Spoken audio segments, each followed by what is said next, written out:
sombra y tiniebla cubrieron su luz, pero se levantó con poder, nos salvó. Venció a la muerte, mi vida empezó.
Dios les bendiga, hermanos. ¿Cómo se encuentran?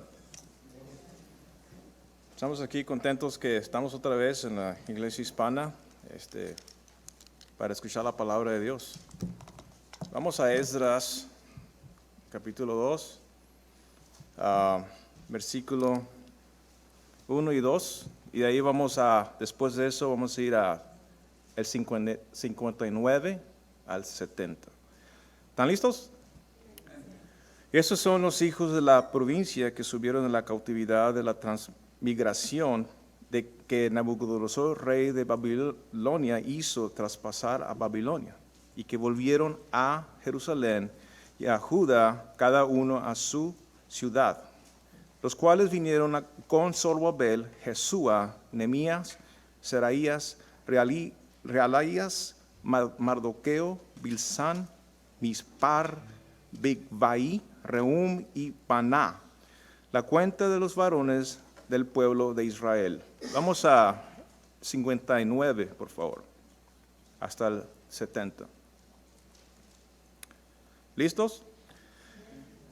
Y estos fueron los que subieron de Tel Mela, Tal Aras, Kerub, Adán e Emer, los cuales no pudieron mostrar la casa de sus padres, ni su linaje, si eran de Israel. Los hijos de Belaía, los hijos de Tobías, los hijos de Necoda, 752. Y los hijos de los sacerdotes, los hijos de Abaía, los hijos de Cos, los hijos de Barzilai, el cual tomó mujer de las hijas de Barzilai, Galadita, y fue llamado el nombre de ellas.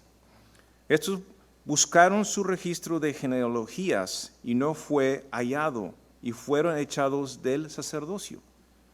63. Y el Tirsata, capitán, les dijo que no comiesen de las ofrendas hasta que hubiesen sacerdote con Urim y Tumim.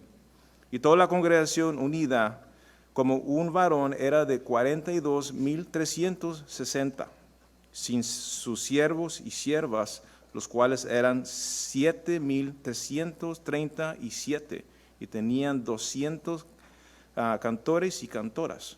Y sus caballos eran 736, sus mulos 245, y sus camellos 435, asnos 6,720.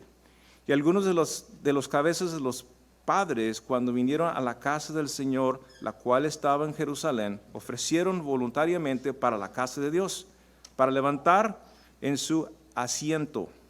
Según sus fuerzas dieron al tesorero de la obra 60, y 1,000 dracmas de oro, 5,000 libras de plata, 100 túnicas sacerdotales, y habitaron los sacerdotes y los levitas y los del pueblo. Juntos esta hermosa alabanza, cuando ya se pase lista, a mi nombre yo feliz responderé.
¿Quién ya conocía ese corito?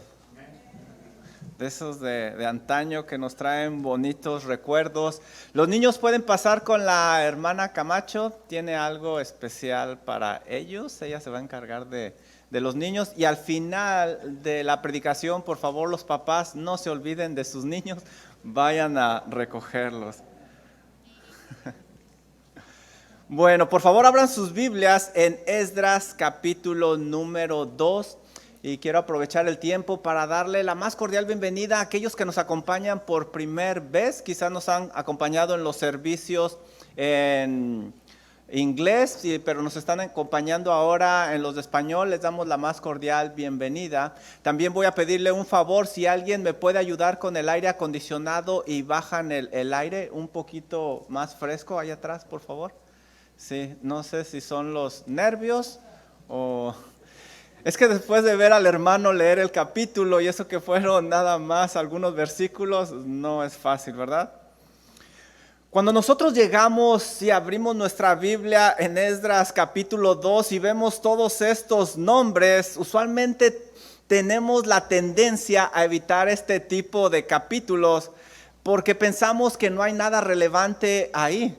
Pero la realidad es que no es así. Si Dios lo ha preservado en su palabra es por alguna razón y no debemos de menospreciar absolutamente nada de la Biblia, nada.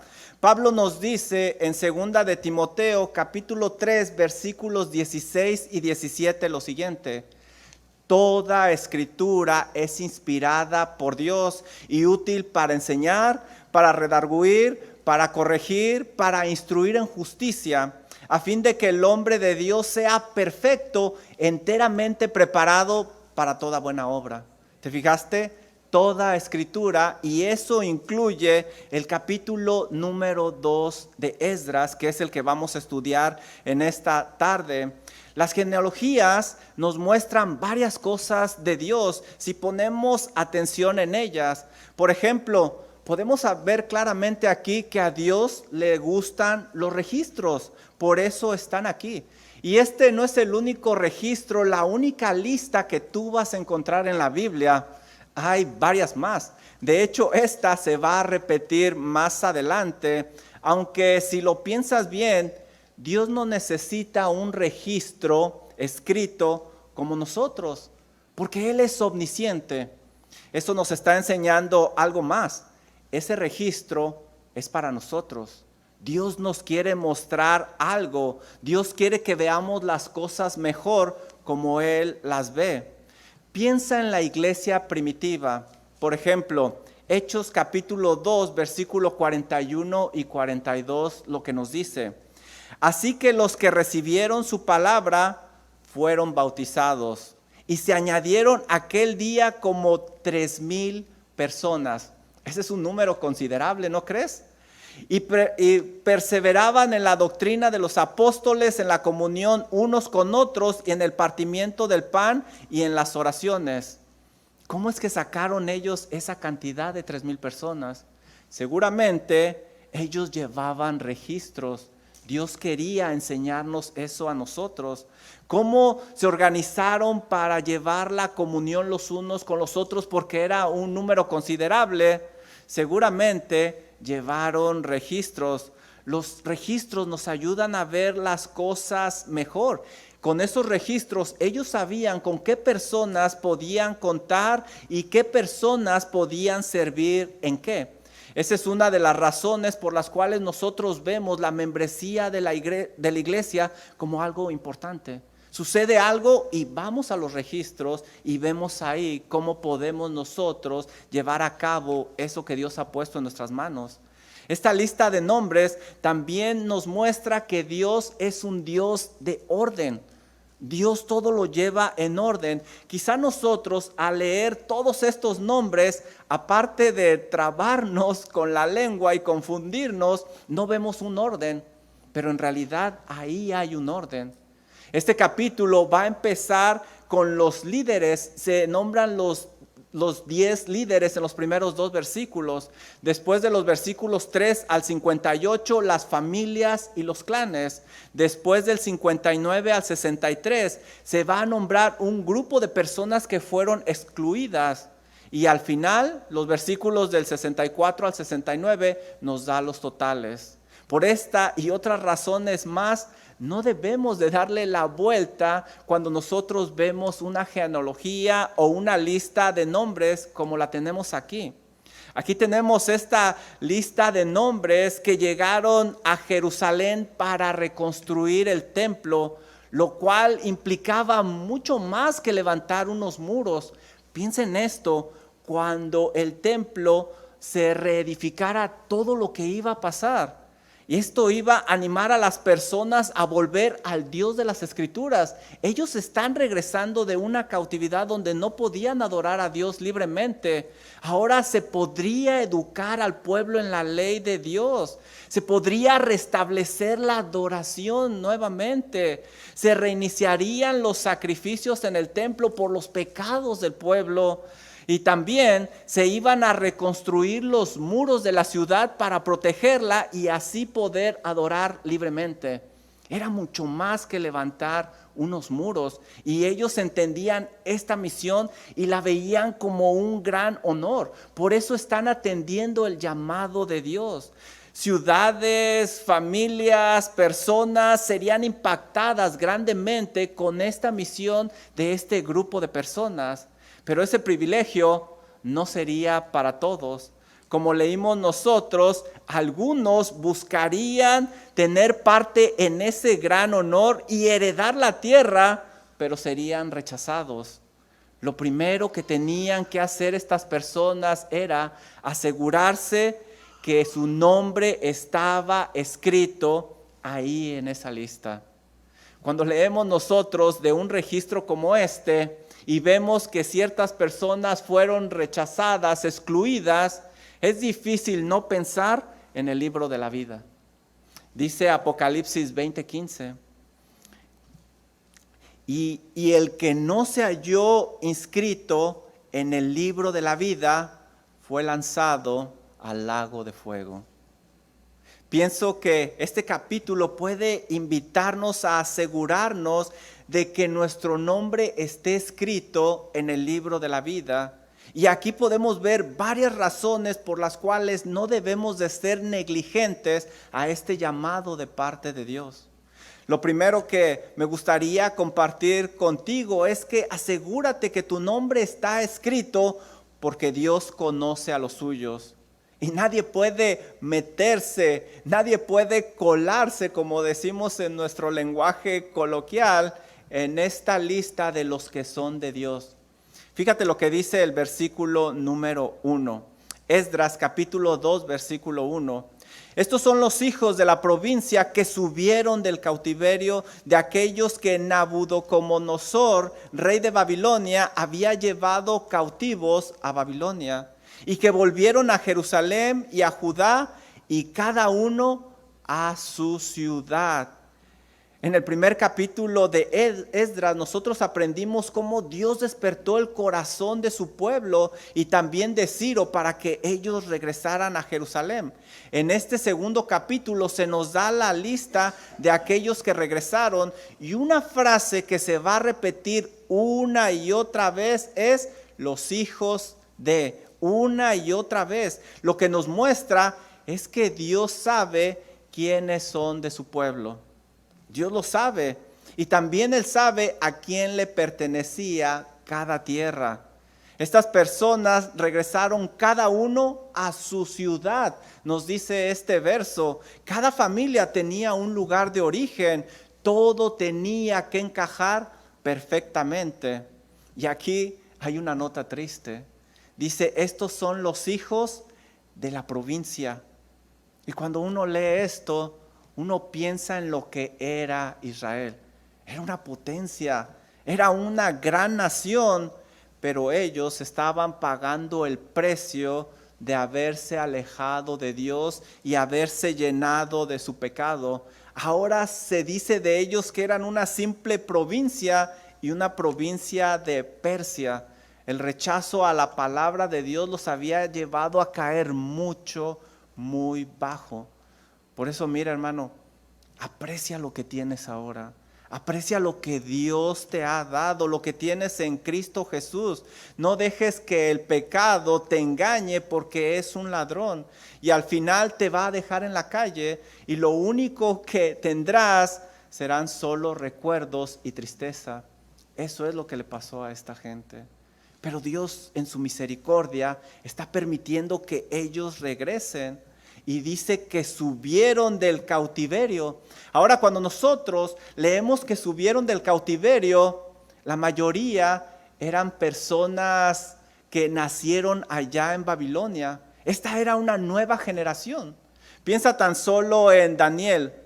Cuando Daniel fue llevado cautivo a Babilonia, tenía alrededor de unos 15 años.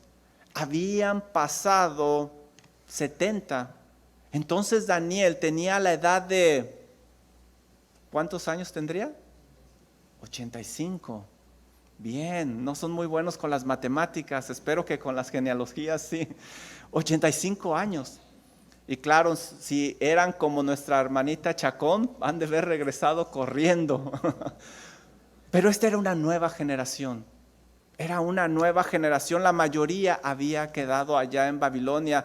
Es impresionante cuando leemos esto, que ellos estuvieran dispuestos a reubicarse. Ellos estaban dispuestos a dejar su lugar donde se habían establecido para regresar a Jerusalén, a la nación de sus padres. Y es difícil no preguntar lo siguiente: ¿estás dispuesto tú a reubicar tu vida a donde Dios la quiere usar? ¿O prefieres decirle a Dios que reubique su plan a donde tú quieres estar? Estos hombres reubicaron su vida, y esto no sería fácil. Ellos iban a regresar a un montón de ruinas, pero estaban dentro de la voluntad de Dios, que era lo más importante. Este sería el primer grupo de 3 que iba a regresar. Este primer grupo fue dirigido por Zorobabel, ya lo leímos en el versículo número 2, es uno de los líderes, y en 20 años ellos van a levantar el templo. Un segundo grupo regresaría 80 años después y serían dirigidos por Esdras, precisamente el autor de este libro, y ahí se restablecería la adoración y se educaría al pueblo en la ley de Dios. El tercer grupo regresaría 13 años después y serían dirigidos por Nehemías, el siguiente libro en la Biblia. La ciudad sería reconstruida y entonces habría un despertar espiritual. Todo eso sucedería porque este grupo atendió el llamado de Dios y estuvo dispuesto a reubicarse y a pagar el precio. Muchas familias serían impactadas para la honra y la gloria de Dios. El relato indica que al salir de Babilonia, cada uno llegaría a su ciudad. Ellos sabrían a dónde iban a llegar. Pero también este capítulo nos dice una nota muy triste.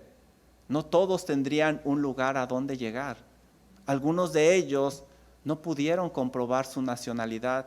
No podían disfrutar de esos beneficios de una tierra como los demás, porque sus nombres no fueron encontrados en esa lista. Miren lo que dice Esdras 2:59.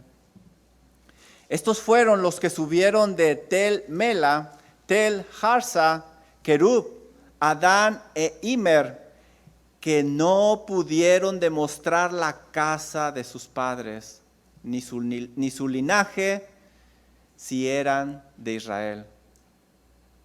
Hubo además otro grupo que anhelaba el sacerdocio, pero también fueron excluidos por no encontrarse sus nombres en la lista. Dice Esdras 2:62 lo siguiente: estos buscaron su registro de genealogías y no fue hallado, y fueron excluidos del sacerdocio. Qué palabra tan fuerte, excluidos. Los líderes hicieron lo correcto, porque eso era lo que mandaba Dios. Tenían que ser excluidos. Cierto que se requería mucha mano de obra, cierto que había muchas cosas por hacer, pero la idea no era simplemente llevar la gente para trabajar y sacar el trabajo, sino hacer las cosas a la manera de Dios. Era más importante mantener puro el linaje que terminar el proyecto. Es que Dios tiene oficios muy delicados y tenemos que tener mucho cuidado, los cuales no pueden ser ocupados por cualquiera. Por ejemplo, los descendientes de Leví, solo los descendientes de Leví podían trabajar en el templo. Y hay de que un extraño ofreciera fuego extraño, válgame la redundancia. Solo los descendientes de Aarón serían sacerdotes. Hay puestos muy delicados donde se debe de tener mucho cuidado. Por eso las genealogías, estas listas eran muy importantes. Había que cuidar celosamente el orden que Dios había establecido, porque cada uno tenía que regresar a su lugar, a su lugar. Había que cuidar celosamente eso. Y lo mismo sucede con nosotros como cristianos. El Señor tiene su lista y Él sabe muy bien quiénes son sus ovejas. No podemos engañar al Señor. Dice Juan 10:14 lo siguiente: yo soy el buen pastor y conozco mis ovejas y las mías me conocen. Versículo 27 del mismo capítulo: mis ovejas oyen mi voz y yo las conozco y me siguen. Lo importante no es que nosotros conozcamos a Dios. Lo importante es que Dios nos conozca como ovejas. Yo puedo ir a la Casa Blanca y decir que conozco al presidente, pero no me van a abrir si el presidente no me conoce a mí. Por eso asegúrate que tu nombre está escrito en el libro de Dios, porque Dios sabe quiénes son los suyos. Y hermano, no está de más que nos examinemos, porque podemos vivir engañados. De hecho, Pablo nos invita a examinarnos en 2 de Corintios capítulo 13, versículo número 5. Mira lo que nos dice Pablo. Examinaos a vosotros mismos. Tú mismo tienes que examinarte. Yo no lo puedo hacer por ti. Quizá yo te puedo guiar, pero un examen profundo lo tienes que llevar a cabo tú mismo. Examinaos a vosotros mismos si estáis en la fe. Y en el contexto habla de una fe salvadora. Probaos a vosotros mismos. ¿O no conocéis a vosotros mismos que Jesucristo está en vosotros? A menos que estéis reprobados. Examínate si tu nombre está escrito en el libro de la vida. De otra manera, solo estarás jugando a la iglesita y eso es muy peligroso. Asegúrate. Algo más que yo veo en esta lista, no simplemente que Dios conoce a los suyos y que no podemos engañar a Dios, es que Dios preserva a los suyos. Dios preserva a los suyos. Dios no pierde uno de los suyos. Babilonia intentó borrar la identidad de los judíos cuando ellos llegaron ahí. Quería dejarlos irreconocibles, pero Dios no lo permitió en su soberanía, en su misericordia. Dice el versículo número 2, mira, los cuales vinieron con Zorobabel. El libro ahora comienza a darnos la lista de los líderes. Eran 10 líderes. Y aún en la lista de los 10 líderes vemos un orden, porque los primeros 2 iban a ser la cabeza de este grupo, que es Zorobabel y Jesúa. Zorobabel fue elegido como el gobernador de la provincia de Judá. Él era descendiente de nada menos y nada más que el rey David. Este hombre jugaría un papel muy importante de la mano de Dios, junto obviamente con Jesúa, que se nombra ahí. Pero Dios era el que iba a estar ahí con ellos. El puesto que iba a ocupar Zorobabel iba a ser muy complejo, tanto que Dios tuvo que animarlo. Miren lo que dice Ageo 2:4, no vayan ahí, yo se los busco. Les aseguro que sí existe un libro que se llama Ageo, Yo se los leo. Ageo 2:4 dice lo siguiente. Dios habla con Zorobabel y Jesúa, que se menciona como Josué aquí. Dice así el Señor: pues ahora, Zorobabel, esfuérzate, dice Jehová. Esfuérzate también, Josué, hijo de Josadac, sumo sacerdote, y cobrad ánimo, pueblo todo de la tierra, dice Jehová, y trabajad, porque yo estoy con vosotros, dice Jehová de los ejércitos. Ser gobernador de Judá no sería fácil, pero él no estaría solo. Estaría con él Jehová de los ejércitos. ¿Y por qué lo está animando Dios? Porque simplemente él se sentía incompetente. La tarea era grande, era difícil, era complicada, quizás hasta estaba nervioso, pero Dios estaría con él. Su labor sería simplemente esforzarse y ser valiente, porque Jehová de los ejércitos estaría con él. No estaría solo, porque Dios preserva a los suyos. Y mira, si Dios te ha dado un llamado, una misión que parece grande y te sientes incompetente, gloria a Dios por eso. No le saques la vuelta, tómala. Atiende ese llamado, porque si el Señor te lo está dando, el Señor no te va a dejar a la mitad. Recuerda que el mundo llama a los capacitados, pero Dios capacita a los que llama. Tómala, simplemente esfuérzate y sé valiente. En esta lista de líderes les comentaba yo que también iba un sacerdote, Jesúa. Este es el siguiente en la lista, Jesúa, que en griego es Jesús. Varios pasajes de la Biblia muestran que Zorobabel y Jesúa trabajaron muy juntos, como vimos en el pasaje que acabo de leer. Dios había preservado a estos hombres para que fueran los líderes y así cumplir su promesa de que iban a regresar a su tierra. Versículo número 3, fíjate lo que nos dice: los hijos de Paros, 2172. Al leer nosotros los hijos de, vemos que solo se contaron las cabezas de hogar. Tuvo que haber sido un grupo más grande con las mujeres y los niños. Pero algo muy interesante aquí es que cuando tú ves esta lista y empiezas a sacar totales, te das cuenta que solo aproximadamente el 2% está regresando. Ante los ojos humanos, esto parecería una misión imposible. Solo el 2%. Pero lo importante es que el Dios de los ejércitos preserva a los suyos y estaría con ellos. Hay varios ejemplos en la Biblia donde Dios nos muestra que no tenemos que preocuparnos por las cantidades. ¿Te acuerdas Jonatán? Junto con su paje de armas vencieron a un grupo grande de filisteos. ¿Qué tal el ejército de Gedeón? Gedeón estaba muy contento porque llevaba 22,000 y Dios le dice, no, nada más 300 Gedeón. Y con esos vencieron. ¿Qué tal el pequeño grupo de discípulos del Señor Jesucristo? Literalmente 12 hombres voltearon el mundo de cabeza. ¿Sabes? Como puedes ver en esta lista, no dejes que los números te provean la confianza para llevar a cabo algo.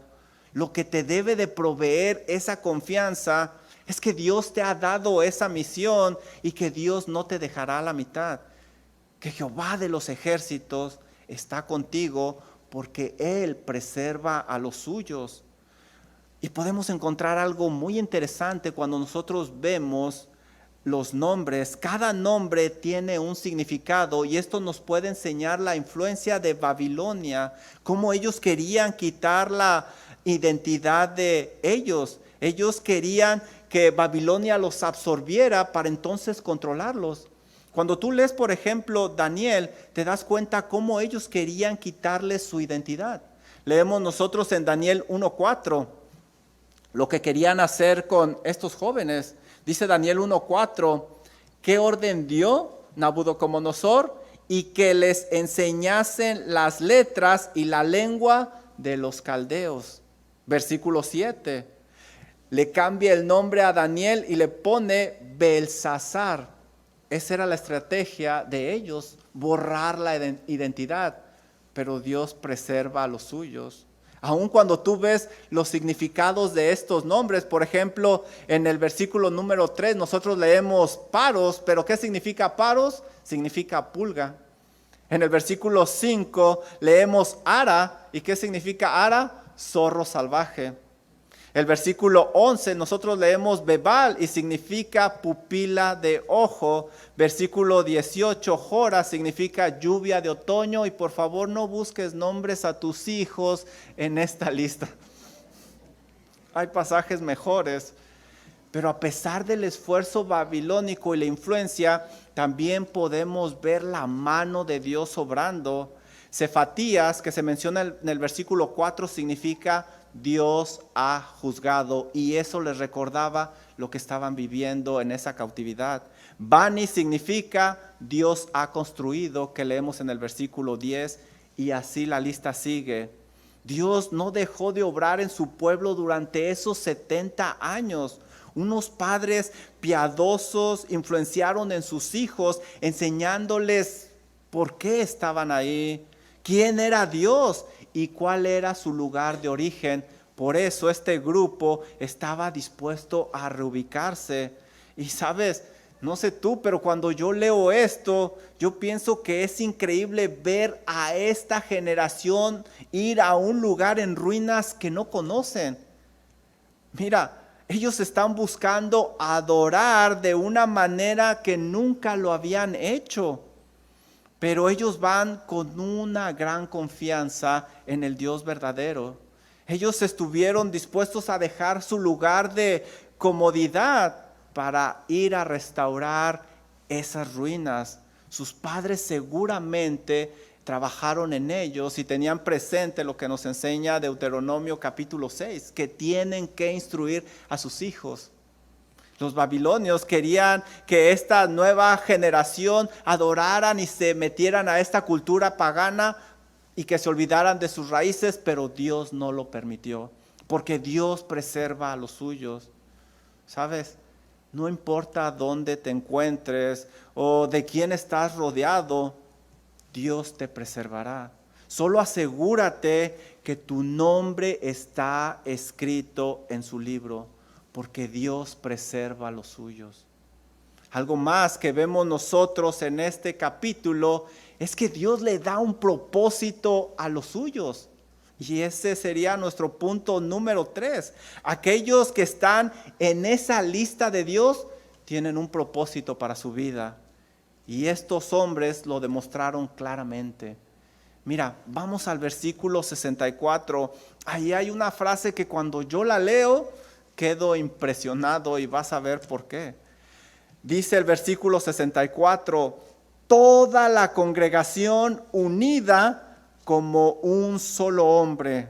Era de 42,370. No sé tú, pero cuando yo leo como un solo hombre, yo quedo impactado, yo quedo asombrado.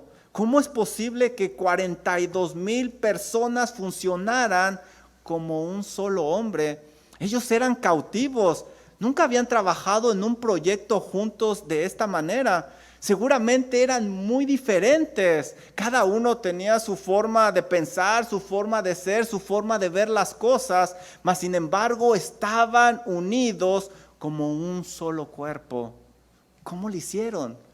Muchas veces 2 personas no podemos ponernos de acuerdo en una sola cosa, pero aquí todos ellos funcionaban como un solo hombre. Bueno, la clave que yo veo aquí es que Dios les había dado un propósito a su vida y todos estaban enfocados en ese propósito que era servir a Dios.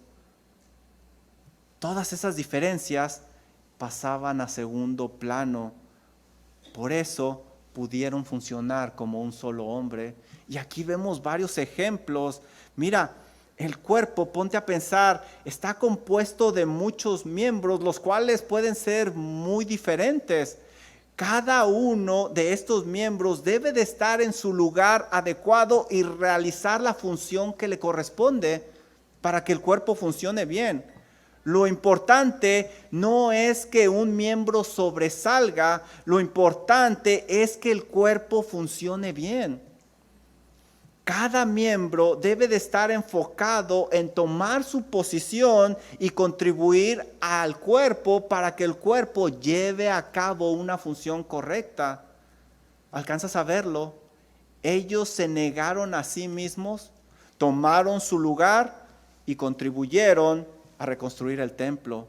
Funcionaron como un solo hombre porque tenían un propósito y se enfocaron en él y no estaban enfocados en ellos mismos, en sobresalir ellos, no, sino en esa misión. Funcionaron como un solo cuerpo.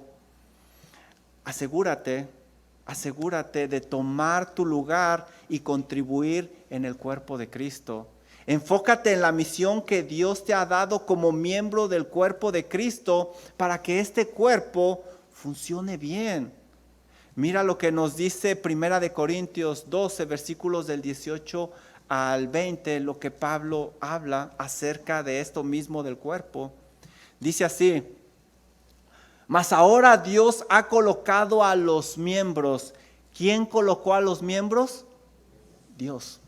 Dios los colocó y los colocó ahí en el cuerpo. ¿Y cómo los colocó?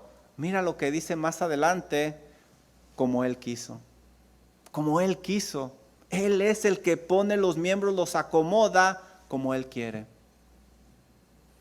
Mira lo que dice el versículo 19. Porque si todos fueran un solo miembro, ¿dónde estaría el cuerpo? Pero ahora son muchos los miembros, pero un solo cuerpo. Y esta es la mayoría de los problemas que tenemos en los trabajos, en las iglesias y en los hogares. Nos encaprichamos y no queremos tomar la posición que Dios nos ha dado y empiezan los conflictos, pero no este grupo. Porque estaban enfocados en el propósito que Dios les ha dado. Dios quiere que mantengamos la unidad para funcionar como un solo cuerpo. Dice Efesios capítulo 4 versículos del 1 al 4 lo siguiente. Yo pues, presto en el Señor, os ruego, miren cómo está hablando Pablo, os ruego que andéis como es digno de la vocación con que fuisteis llamados, con toda humildad y mansedumbre, soportándoos con paciencia los unos a los otros en amor. ¿Puedes verlo? Somos muy diferentes, debemos de ser pacientes. Ahora, ¿qué es lo que nos va a ayudar? Versículo 3, solícitos, rápidos en guardar la unidad del Espíritu en el vínculo de la paz. Un cuerpo, un espíritu, como fuisteis también llamados en una misma esperanza de vuestra vocación.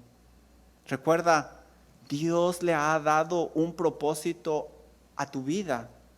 Enfócate en el puesto que Él te ha dado, en el lugar. Recuerda que tienes un propósito más importante que los caprichos que a veces tenemos.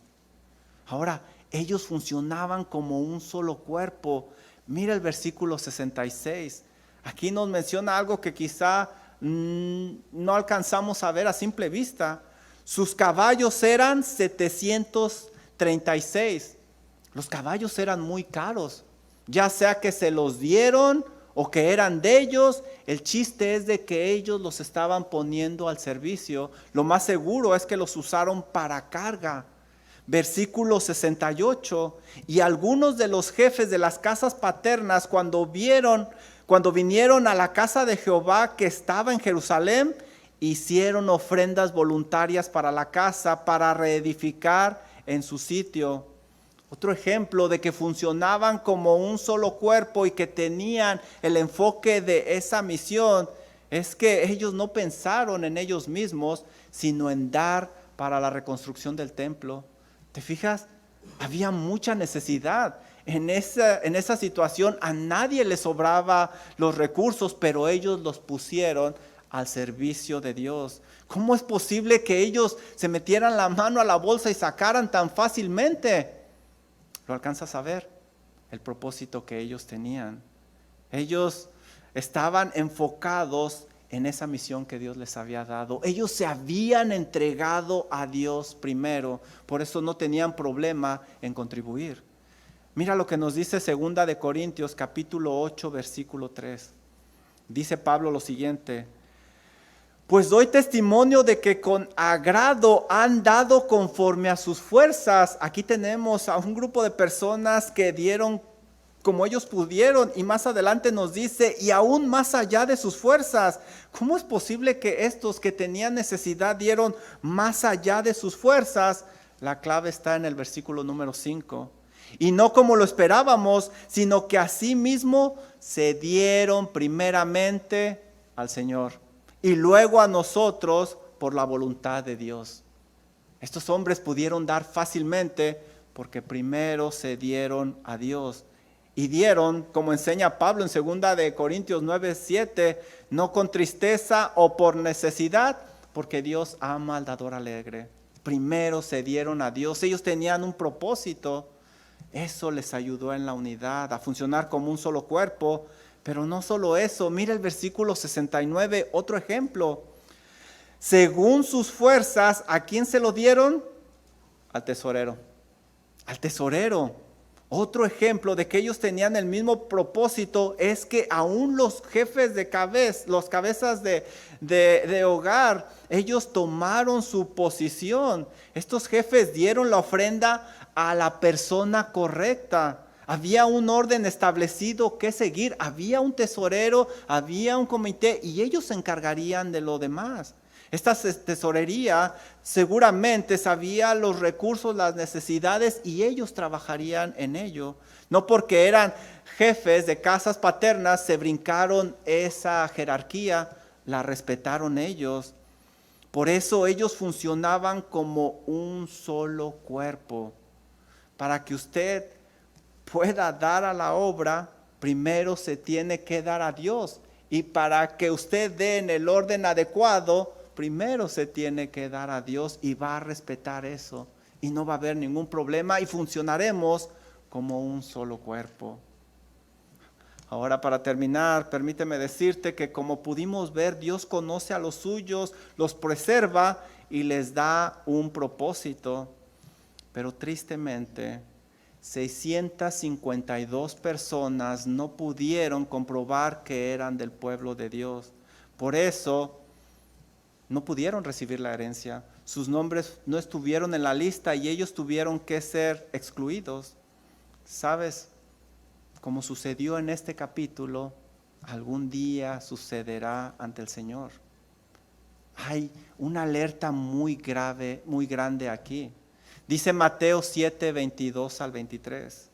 Muchos me dirán en aquel día: Señor, Señor, ¿no profetizamos en tu nombre? Y en tu nombre echamos fuera demonios, y en tu nombre hicimos milagros. ¿Y qué les va a decir el Señor? Apartaos de mí, hacedores de maldad, nunca os conocí. ¿Quién les enseñó a estas personas que sus nombres estaban escritos? ¿Por qué estaban tan seguras? ¿Por qué vivieron engañados? Querido amigo, que no te pase eso, porque la pérdida será fatal. Asegúrate que tu nombre está escrito en la lista de Dios, porque nadie se podrá colar ahí. Y de la forma que puedes asegurarte es escuchando el evangelio correcto, el evangelio verdadero, y respondiendo de la manera adecuada con arrepentimiento y fe. Entonces tu nombre será escrito en el libro de la vida.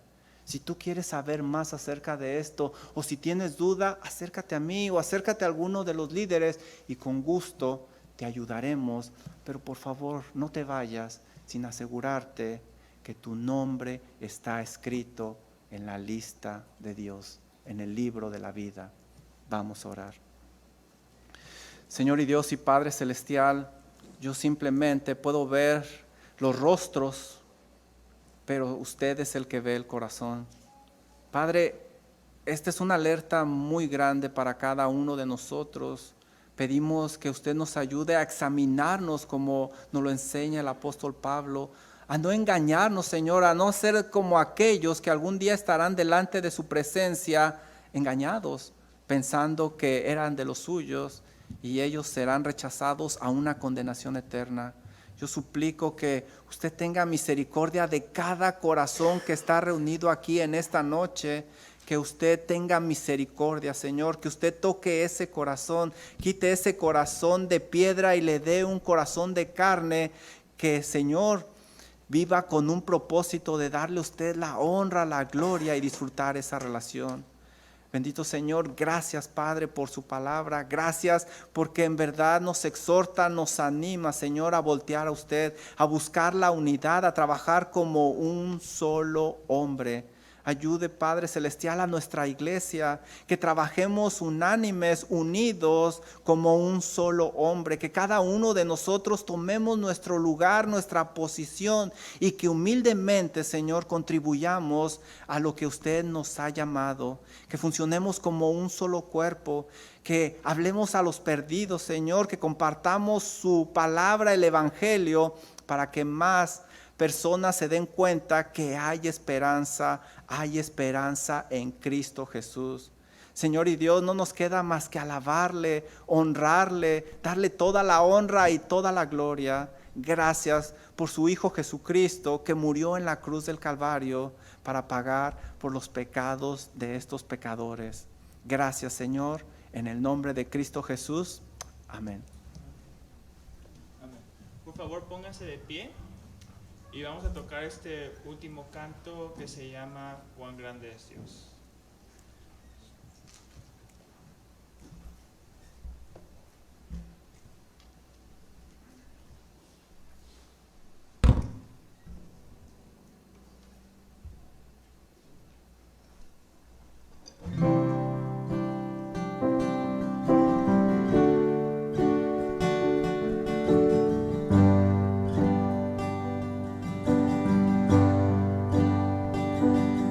El esplendor de un rey,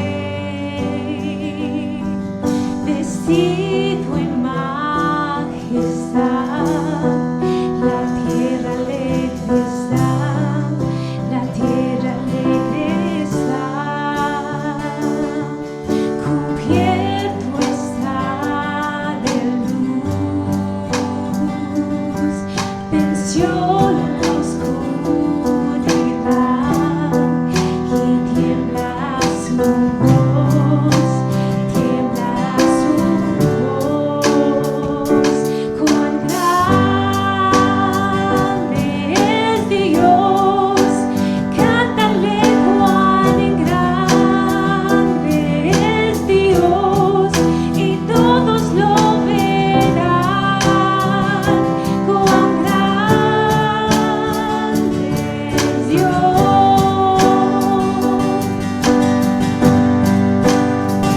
Día a día Él está, y el tiempo está en Él, principio y fin,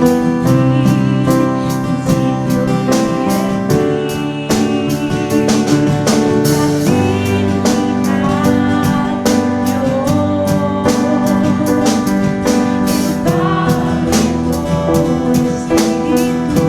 dignidad de Dios, el Espíritu,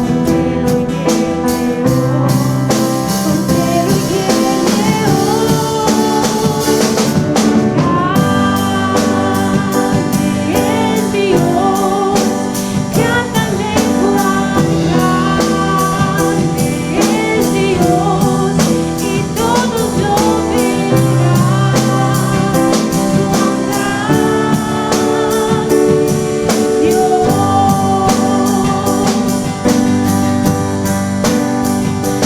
nombre sobre todo es, tú eres digno de alabar y mi eternidad. Cuán grande es Dios. Tu nombre sobre todo es, tú eres digno de alabar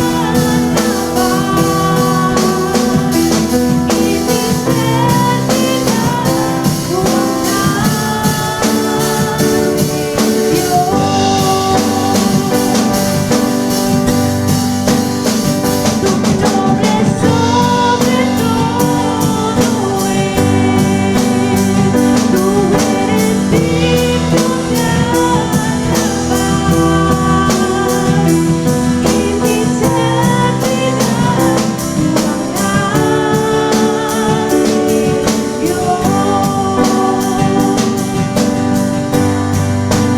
Cuán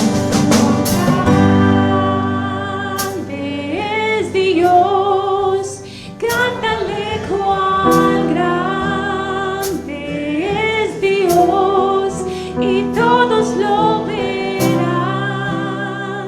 Cuán grande es Dios.